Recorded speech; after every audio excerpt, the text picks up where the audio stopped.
Hello नमस्कार, मी मोनाली साळुंके या YouTube चॅनलमध्ये तुमचं मनापासून स्वागत करते। तर आज बनवायचं आहे 6 to 9 मंथ बेबी सेरेलॅक। त्याच्यासाठी घ्यायचं आहे आपल्याला 1 वाटी मखाने, 1 वाटी मुरमुरे, 1 वाटी पोहा, 7-8 बदाम, 7-8 पिस्ता, 7-8 अक्रोड घ्यायचे आहेत। आणि कढईमध्ये तूप टाकायचं 1 चमचा, त्याच्यात मखाने टाकायचे आपल्याला। ते चांगले असे लालसर भाजून घ्यायचे, म्हणजे मखान्यांना चव चांगली येते।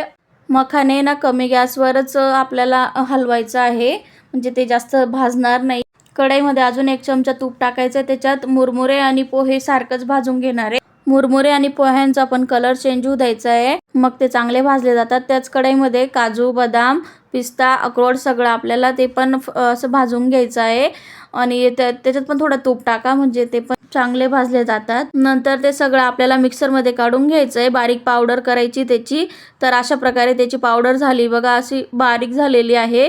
तर अशी पावडर करायची आहे। तुम्हाला माझा आजचा व्हिडिओ कसा वाटला ते कमेंट करून नक्की सांगा। तुम्हाला जर माझे व्हिडिओ आवडत असतील तर माझ्या चॅनलला लाईक, शेअर, सबस्क्राईब करा। धन्यवाद।